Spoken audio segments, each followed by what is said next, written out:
Hello student, IIT JEE mains 2024 31 जनवरी के set का सेकंड शिफ्ट का क्वेश्चन दिया हुआ है।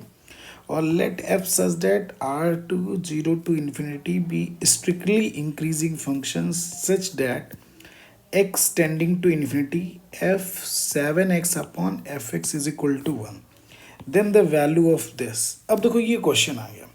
इस टाइप के क्वेश्चन जो है इससे पहले भी मेंस में 2 से 3 बार क्वेश्चन आ चुके हैं।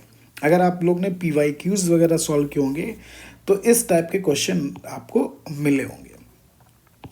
अब देखो भाई, ये क्वेश्चन दिया हुआ है, देखो यहाँ पे एक वर्ड यूज किया गया स्ट्रिक्टली इंक्रीजिंग फंक्शन।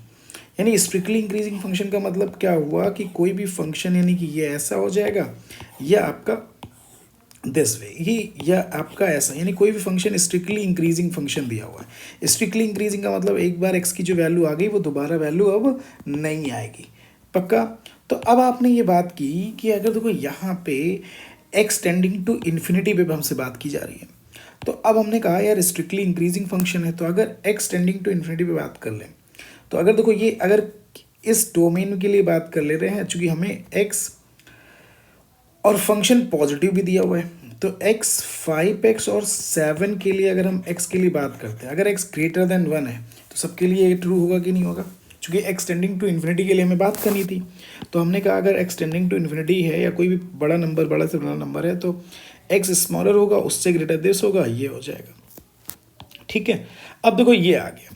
अब देखो हम लोग ये बोल सकते हैं इस क्वेश्चन में, अब देखो फंक्शन स्ट्रिक्टली इंक्रीजिंग है, तो इसका मतलब fx जो होगा वो सबसे कम होगा और f5 लेसर होगा, उससे ग्रेटर होगा, और f7 सबसे ग्रेटर हो जाएगा। क्लियर है ना? ठीक है, तो ये आपका एक रिलेशन बन जाएगा, ये आपकी एक रिलेशन बन जाएगी। क्लियर होगी बात? चूंकि फंक्शन क्या दिया हुआ है, स्ट्रिक्टली इंक्रीजिंग फंक्शन दिया है। जैसे जैसे वैल्यू बढ़ाते जाओगे वैसे वैसे फंक्शन की वैल्यू बढ़ती चली जाएगी।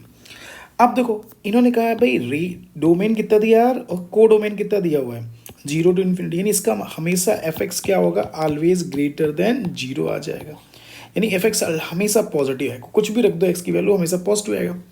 तो हमने क्या कहा भाई, इसको fx से डिवाइड कर दे रहे हैं। fx से अगर हमने डिवाइड कर दिया तो ये क्या आ जाएगा, f7x अपॉन कितना आ जाएगा, fx हो जाएगा, और ये कितना आ जाएगा, 1 आ जाएगा। अब हमने क्या कर दिया, बोथ साइड में सैंडविच थ्योरम के अकॉर्डिंग हमने क्या ले लिया, बोथ साइड में लिमिट ले लिया। अगर limit x tending to infinity दिया है, ये 1 आ गया, limit x tending to infinity f5x upon fx, ठीक, less than limit x tending to infinity, और ये f7x अपॉन कितना आ जाएगा, fx आ जाएगा। अब बताओ इसकी वैल्यू कितनी आ जाएगी, 1 आ गई, ये भी वैल्यू कितनी आ जाएगी, 1 आ जाएगी। ये आपका क्या आ जाएगा, limit x tending to infinity f5x upon fx आ गया। क्लियर? अब इसका मतलब सैंडविच थ्योरम के अकॉर्डिंग देखो 1 से ग्रेटर 1 से लेसर है, तो इसका मतलब इसकी जो लिमिटिंग वैल्यू आ जाएगी वो आपकी कितनी आ जाएगी, f5x upon fx is equal to क्या मान लेते हैं, 1 मान लेते हैं। अप्रॉक्स इसकी वैल्यू, लिमिटिंग वैल्यू 1 आ गई। अब आपसे क्वेश्चन में क्या पूछ लिया गया, तो ये सैंडविच थ्योरम के अकॉर्डिंग ये वैल्यू आ गई। यानी इसका मतलब अब आपका जो फाइनल रिजल्ट आ जाएगा वो आपका कितना आ जाएगा, लिमिट x टेंडिंग टू, अब आपको पता ही चल गया, इसका मतलब है 5x अपॉन fx माइनस इसको क्या लिख सकते हैं, 1 अलग कर सकते हैं, तो ये वैल्यू 1 माइनस 1 इक्वल टू कितना आ गया, 0। यही आपका क्या आ जाएगा, आंसर आ जाएगा। Thank you for